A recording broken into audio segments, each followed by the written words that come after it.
Hello students, मैं अमित सिंह और आपका स्वागत है हमारे चैनल लेजिस और पॉलिस में। अब हम क्लास 11 आर्ट्स के लिए पॉलिटिकल साइंस सब्जेक्ट पे वीडियोस बनाएंगे। तो जैसे क्लास 12 के लिए ऑलरेडी चैप्टर 1 से 10 तक वीडियोस अपलोड कर चुका हूं, वैसे ही अब हम क्लास 11 के पॉलिटिकल साइंस के सिलेबस के अनुसार चैप्टर 1 से लेके 10 तक सारे चैप्टर्स अपलोड किए जाएंगे। बहुत सारे बच्चों ने बहुत सारी चीज़ें पसंद की, बहुत लोगों ने कमेंट किया और हौसला अफजाई भी की, किसी ने तारीफ भी की कि आप बहुत अच्छा पढ़ा रहे हैं, बहुत अच्छा एग्जाम्पल दिए। तो मैंने सोचा कि क्यों ना क्लास 11 का भी पूरा सिलेबस अपलोड कर दिया जाए।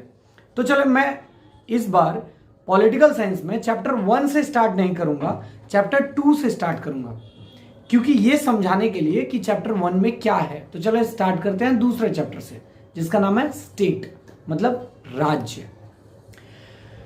सबसे पहली बात कि पॉलिटिकल साइंस की भाषा में जो राज्य है वो देश नहीं है।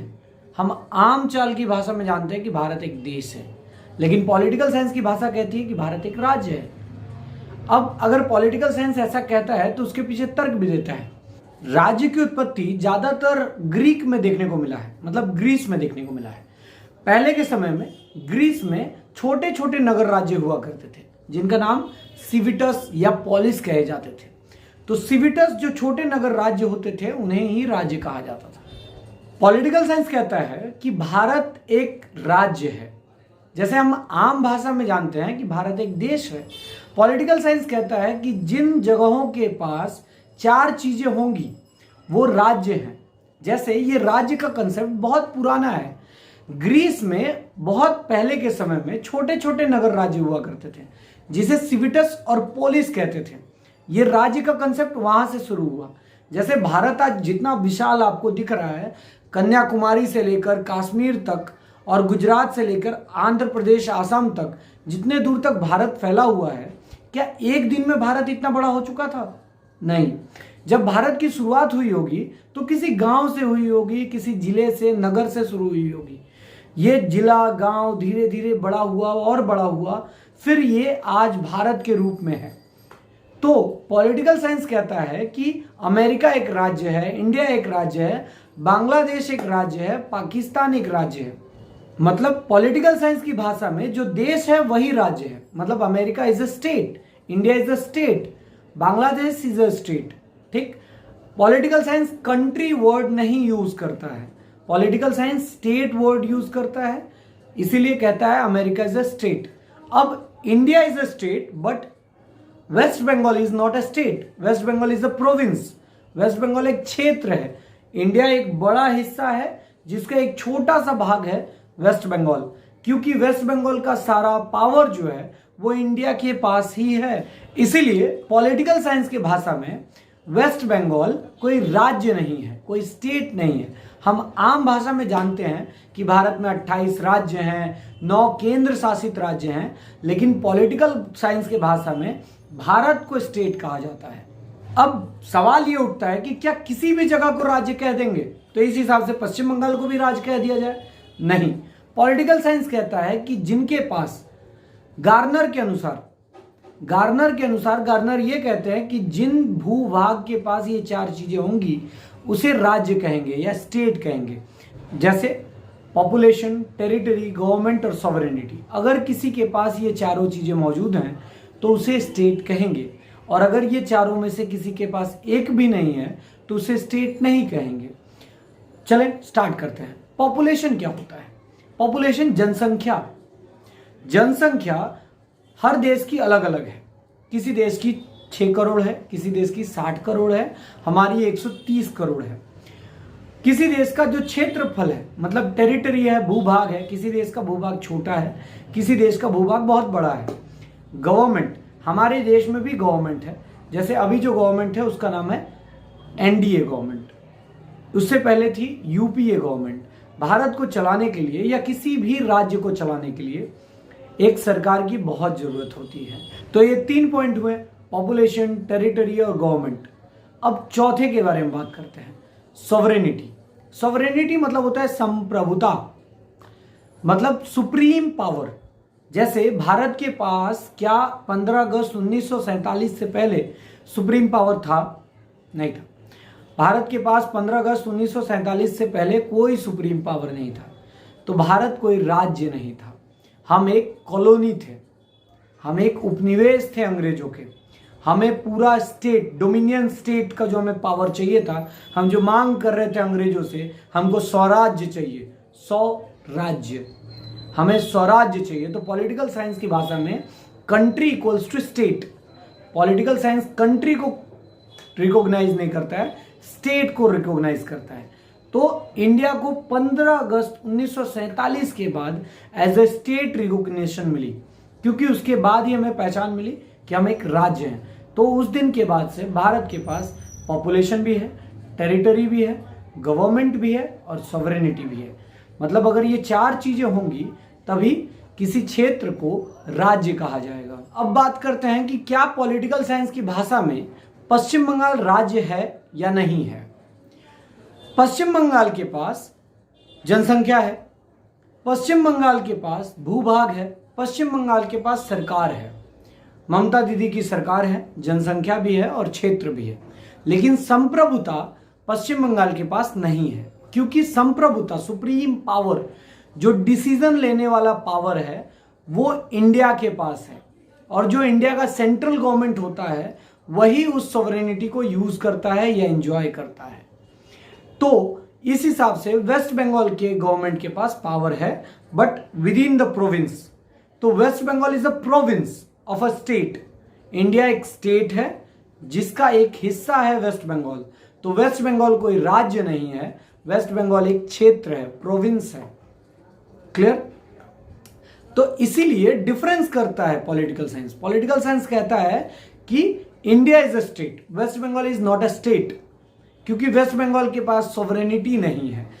चलें यूएनओ के बारे में बात करते हैं। यूनाइटेड नेशंस ऑर्गेनाइजेशन, क्या यूनाइटेड नेशंस ऑर्गेनाइजेशन स्टेट है? यूनाइटेड नेशंस ऑर्गेनाइजेशन के पास ना अपनी पॉपुलेशन है, ना कोई भूभाग है, ना कोई गवर्नमेंट है, ना कोई सॉवरेनिटी है। यूएनओ कोई राज्य नहीं है। यूएनओ एक बहुत बड़ा क्लब है जिसमें के वर्ल्ड के बहुत सारे देशों के नेता, 193 देशों के लोग या नेता वहां जाते हैं और अपनी बातों को रखते हैं और एक सॉल्यूशन पे आते हैं। तो यूएनओ कोई स्टेट नहीं है। Bangladesh, Bangladesh is a state, Bangladesh एक राज्य है। लेकिन 1971 से पहले क्या बांग्लादेश एक राज्य था? 1971 से पहले क्या बांग्लादेश नाम का कोई राज्य था? कोई राज्य नहीं था, क्योंकि पहले तो इसका नाम ईस्ट पाकिस्तान था, क्योंकि ये तो वेस्ट पाकिस्तान का एक हिस्सा था। बहुत सालों तक वेस्ट पाकिस्तान रिकॉग्नाइज ही नहीं कर रहा था कि ईस्ट पाकिस्तान नाम का कोई देश है। तो 1971 में भारत ने मदद की इनको आज़ादी पाने के लिए, तब इन्होंने अपना नाम ईस्ट पाकिस्तान से बांग्लादेश में बदला। बांग्लादेश के पास अपनी जनसंख्या है, क्षेत्र है, सरकार है और सॉवरेनिटी भी है, संप्रभुता है। संप्रभुता कब आई? 1971 में आई, जब हमने उसे आज़ादी पाने के लिए मदद की। अभी जो टसल चल रहा है अफगानिस्तान और तालिबान में, वहां का जो राष्ट्रपति था अब्दुल गनी, उसे तो भगा दिया गया। अब तालिबान ने पूरा कब्जा कर लिया है। तो क्या अब अफगानिस्तान का नाम बदल के तालिबान हो जाएगा? वर्ल्ड के सभी देश, यूनाइटेड नेशन सिक्योरिटी काउंसिल ने तय किया है कि वो रिकॉग्नाइज नहीं करेगा। वर्ल्ड के सभी देश ये तय कर चुके हैं कि वो अफगानिस्तान को ही मान्यता देंगे, वो कभी नहीं मानेंगे कि तालिबान नाम का कोई देश है। तो एक देश के पास, जैसे उसके पास जो सॉवरेनिटी है तालिबान के पास, वो गलत तरीके से ली गई है। सॉवरेनिटी 2 तरीके से आती है, या एक सही तरीके से और एक गलत तरीके से। अगर पूरा पावर, शारीरिक पावर यूज किया जाए और किसी की सरकार को हटा दिया जाए और पूरा पावर अपने पास ले लिया जाए, तो ये गलत तरीके से पावर, सॉवरेनिटी हासिल की गई है। हमने सही तरीके से सॉवरेनिटी ली थी अंग्रेजों से। इंडियन इंडिपेंडेंस एक्ट के तहत हमें सॉवरेनिटी दी गई थी, जहां कहा गया था कि 15 अगस्त 1947 से भारत आज़ाद होगा। तो हमारी सॉवरेनिटी उस दिन मिली थी। तो हमारे पास ये चारों चीज़ें हैं, इसीलिए हम राज्य हैं। भारत एक राज्य है, बांग्लादेश एक राज्य है, पाकिस्तान एक राज्य है, क्योंकि उसी इंडियन इंडिपेंडेंस एक्ट के तहत वो भी बनाया गया था। तो अब इस टॉपिक में हमें बात करना है ओरिजिन ऑफ द स्टेट। कुछ थ्योरीज हैं जो कहती हैं कि राज्य की उत्पत्ति कैसे हुई थी। पहला थ्योरी है डिवाइन ओरिजिन थ्योरी, दैवीय शक्ति का सिद्धांत। दैवीय शक्ति सिद्धांत कहता है कि राज्य की उत्पत्ति भगवान ने की है। इस चैप्टर में 4 थ्योरीज हैं। Related to origin of the state, राज्य की उत्पत्ति कैसे हुई इसको बताने के लिए 4 सिद्धांत दिए गए हैं। पहला है डिवाइन ओरिजिन थ्योरी, दूसरा है फोर्स थ्योरी, तीसरा है सोशल कॉन्ट्रैक्ट थ्योरी और चौथा है हिस्टोरिकल एंड इवोल्यूशनरी थ्योरी। मतलब पहला डिवाइन ओरिजिन थ्योरी, दैवीय शक्ति सिद्धांत, यह कहता है कि राज्य की उत्पत्ति भगवान ने की है। राज्य की उत्पत्ति किसी इंसान ने नहीं की है, किसी समय के कारण नहीं हुआ है, रक्त संबंध के कारण नहीं हुआ है, शक्ति के कारण नहीं हुआ है, बल्कि भगवान ने बनाया है राज्य को। इसका तर्क यह है कि अगर भगवान आपको बना सकता है, मुझे बना सकता है, पूरी दुनिया बना सकता है, सारे ग्रहों को बना सकता है, तो क्या भगवान के लिए राज्य बनाना कठिन है? इसीलिए इस थ्योरी ने कहा कि राज्य की उत्पत्ति भगवान ने की है। यह थ्योरी आगे कहता है कि राज्य की उत्पत्ति के संबंध में कि भगवान हर जगह उपस्थित नहीं हो सकते, इसलिए भगवान ने क्या किया है, राजाओं को भेजा है, और राजा जो है वो रिप्रेजेंटेटिव्स है भगवान के। तो जनता कभी भी राजा की अवहेलना नहीं कर सकती।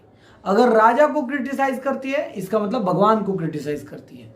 तो इसीलिए कभी भी जो जनता है वो राजा को क्रिटिसाइज नहीं कर सकती। राजा का अपमान मतलब भगवान का अपमान, राजा से जवाब मांगना मतलब भगवान से जवाब मांगना। तो इस प्रकार की जो पढ़ाई थी वो किसने दी? वो दिया था ब्राह्मणों ने, मतलब पंडित जी और यूरोप में चर्चों ने जनता को बताई थी कि राजा ही सुप्रीम है, राजा ही ऑल माइटी है। तो ऐसा ही कहा जाता है कि राज्य की उत्पत्ति भगवान ने की है और जिसे चलाने के लिए भगवान ने राजाओं को भेजा था, जिसके ऊपर किसी प्रकार की कोई टिप्पणी नहीं होनी चाहिए, कोई क्वेश्चन नहीं कर सकता राजा से, क्योंकि राजा भगवान का दूत है। लेकिन लोगों ने इसकी भी कड़ी आलोचना की, क्योंकि हम आज तक इतिहास पढ़ते हुए आए हैं, कहीं भी ऐसा नहीं देखा कि राज्य की उत्पत्ति भगवान ने की हो। अरे पृथ्वी के बारे में हमने पढ़ा है कि पृथ्वी सूर्य का एक बड़ा हिस्सा टूटा था तो पृथ्वी बनी, फिर धीरे धीरे धीरे धीरे उसमें वनस्पति आई, लोग आए, है ना, ऐसे धीरे धीरे राज्य बना। तो ये जो डिवाइन ओरिजिन थ्योरी है ये ज़्यादातर प्रूफ नहीं हो पाता क्योंकि ये हिस्टोरिकल नहीं है। अब बात करते हैं दूसरे थ्योरी के बारे में। दूसरा थ्योरी है फोर्स थ्योरी, शक्ति सिद्धांत। ये कहता है कि राज्य की उत्पत्ति न ही भगवान ने की है बल्कि शक्ति ने किया है। शक्ति के कारण ही राज्य की उत्पत्ति हुई है। शक्ति ही एकमात्र सोर्स है राज्य की उत्पत्ति होने के कारण। आप देख लें, अफगानिस्तान से तालिबान में बदलने के लिए क्या यूज किया जा रहा है? शक्ति। 1999 में परवेज मुशर्रफ राष्ट्रपति हुआ करते थे पाकिस्तान के। वो जब राष्ट्रपति बने थे तो कैसे बने? शक्ति के जरिए। वहां की चलती हुई बढ़ती हुई सरकार को गिराकर खुद उस गद्दी पे बैठना। हिटलर ने जो किया था, वहां का जो चांसलर बना फर्स्ट वर्ल्ड वॉर के बाद, सेकेंड वर्ल्ड वॉर जिसके कारण हुआ, और वो चांसलर तो खुद था, हिटलर वहां का खुद चांसलर बना। चांसलर क्या वोट के जरिए बना? नहीं, लोगों को मार के, जलाकर, गैस चेंबर में भूनकर, ऐसे वो वहां का चांसलर बना और फिर उसने पूरे जर्मनी को अपने अनुसार चलाया। तो जर्मनी का गठन उसने कैसे किया था? उसने जर्मनी का गठन किया था शक्ति के बल पे। तो ये दूसरी थ्योरी कहती है कि राज्य की उत्पत्ति जो है वो शक्ति के कारण हुई है। चले हम पुराने जमाने में ले चलते हैं, जैसे भगवान राम थे और रावण थे। भगवान राम जो थे वो पीसफुल थे, डेमोक्रेटिक राज्य था उनके यहाँ, राम राज्य था उनके यहाँ। और जो रावण थे, रावण के यहाँ क्या था? डिक्टेटरशिप था, फोर्स थ्योरी थी, कोई उनके सामने चू भी नहीं कर सकता था, उनका भाई उनके खिलाफ नहीं बोल सकता था। तो यह है फोर्स थ्योरी। मतलब कहने वाले ये कहते हैं कि राज्य की उत्पत्ति फोर्स से भी हुई है, बल भी प्रयोग किया जाता है राज्य बनाने में। तालिबान से लेकर रावण तक आप देख लें कि फोर्स बहुत इंपॉर्टेंट फैक्टर रहा है राज्य को फॉर्मुलेट या रेगुलेट करने में, क्योंकि बल अगर नहीं लगाया जाएगा तो राज्य कभी भी बन नहीं सकता, क्योंकि बहुत सारे लोगों को लेके चलना है। फोर्स थ्योरी ऐसा कहता है। लोगों ने इसको क्रिटिसाइज किया क्योंकि फोर्स से आप बहुत दिनों तक लोगों को अपने साथ नहीं बांध के रख सकते। जैसे मैं अपनी पत्नी को क्या पूरी जिंदगी बांध के रख सकता हूँ? मार कर, पीट के? कभी भी नहीं। एक ना एक दिन वो छोड़ के चली ही जाएगी, एक ना एक दिन थप्पड़ जरूर मारेगी। क्यों? क्योंकि मैं मार रहा था। तो ये फोर्स थ्योरी ज्यादा दिन काम नहीं आती है। फोर्स थ्योरी एक ना एक दिन खत्म हो जाती है। जैसे जर्मनी में हिटलर ने राज्य तो बनाया, चांसलर तो बना, लेकिन कितने साल के लिए? हमारा देश देखे फोर्स से नहीं चल रहा है, डेमोक्रेसी चल रहा है। हमारा देश देखे फोर्स से नहीं चल रहा है, डेमोक्रेसी से चल रहा है। तो कितने सालों से चल रहा है? अमेरिका 200 सालों से ज्यादा से चल रहा है। तो फोर्स थ्योरी जो है वो फोर्स से राज्य तो बनता है, लेकिन ज्यादा दिन तक टिक नहीं सकता, क्योंकि जर्मनी एग्जाम्पल है, देखिए फोर्स से ज्यादा दिन तक नहीं टिका। तालिबान भी ज्यादा दिन तक नहीं टिकेगा, क्योंकि शक्ति का बस एक ही लूप होल है कि वो कम होगा। अब तीसरे थ्योरी के बारे में बात करते हैं। तीसरा थ्योरी कौन सा है? सोशल कॉन्ट्रैक्ट थ्योरी, सामाजिक समझौते का सिद्धांत। यह थ्योरी कहता है कि राज्य की उत्पत्ति न ही भगवान ने किया है और न ही बल से हुआ है, बल्कि सामाजिक समझौते से हुआ है। लोगों ने आपस में समझौता किया है, तभी राज्य चल रहा है। जैसे एक परिवार क्यों चलता है? सामाजिक समझौता है, वहां पे किसी ना किसी प्रकार का समझौता है। पति को पत्नी का शकल पसंद नहीं, लेकिन बच्चे 4, क्यों? क्योंकि समझौता कर लिया है, भैया तुम मेरे साथ जियो, हम तुम्हारे साथ जिएंगे और जिंदगी आगे ऐसी ही चलती रहेगी। जैसे जब भारत जहां से शुरू हुआ होगा, मतलब किसी छोटे से गांव से इतना बड़ा बना होगा, तो आखिर वहां पे कुछ लोग रहे होंगे जो बिखरे हुए होंगे आदि मानव की तरह। तो वो आदि मानव समेटे गए होंगे आपस में, और उन्होंने तय किया गया होगा कि हम इसी गांव में रहें ताकि हमें जानवरों से कम खतरा हो। ये गांव और बड़ा हुआ, जिले बने और बड़ा हुआ, प्रोविंस बने, क्षेत्र बने और बड़ा हुआ, तो राज्य बना, मतलब भारत बना। तो ये धीरे धीरे समझौते का ही आकार है। हॉब्स ने, लॉक ने, रूसो ने अपनी अपनी थ्योरीज दी और कहा कि लोगों में सामाजिक समझौता था, तभी लोग राज्य बना पाए। हॉब्स ने कहा कि शुरुआत से मोनार्कियल सिस्टम था, मतलब राजा वाला सिस्टम था, लेकिन लॉक और रूसो कहते हैं नहीं, डेमोक्रेसी थी। लॉक कहते हैं कि 2 एग्रीमेंट हुआ था, एक जनता के बीच कि हम यहीं रहेंगे, और दूसरा शासक के साथ कि तुम ही हमारे शासक बनोगे। तब राज्य ऐसे तैयार हुआ था। राज्य धीरे धीरे समय के साथ आपसी समझौते के साथ बना था राज्य। तो सोशल कॉन्ट्रैक्ट थ्योरी आपसी समझौते का ही बात करता है। अब इसके बाद जो चौथी थ्योरी है वो है इवोल्यूशनरी थ्योरी, मतलब क्रम विकास सिद्धांत। यह कहता है कि राज्य की उत्पत्ति कभी भी एक दिन में नहीं हुई है।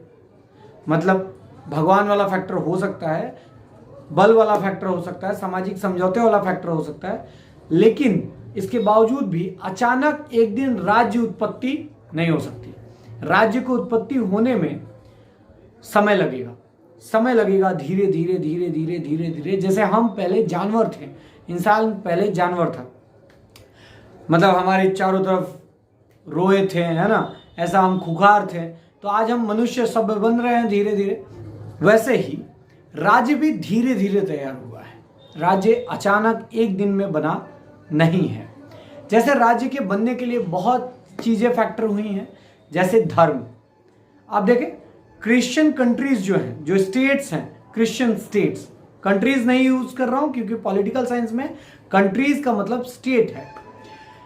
जो क्रिश्चियन स्टेट है वहां पे क्रिश्चियन ज्यादा है, जो हिंदू स्टेट है वहां पे हिंदू ज्यादा है। तो कहीं ना कहीं हिंदू उस वक्त यहीं रहना पसंद कर रहे थे और क्रिश्चियन वहां, और मुस्लिम अपने जगह पे। तो जो जहां रहना चाहता था वहां पे उसकी तादाद ज्यादा है। इसके कारण वो राज्य उसी नेचर का है, उसी धर्म का ज्यादा वहां पे बोलबाल है, क्योंकि वो धर्म ही वहां पे पला पना। अगर यूरोप में देखें तो क्रिश्चियन धर्म फैला, क्योंकि वहां पे क्रिश्चियन धर्म के लोग ही ज्यादा हैं। मिडिल ईस्ट देखें, सऊदी अरब, इराक, ईरान, इस तरफ मुस्लिम ज्यादा है। इंडिया देखें, यहाँ पे हिंदू ज्यादा है। क्यों? क्योंकि इस राज्य में उसी धर्म के लोग ज्यादा रहे और यहीं सेटल्ड होना ज्यादा पसंद कर रहे थे।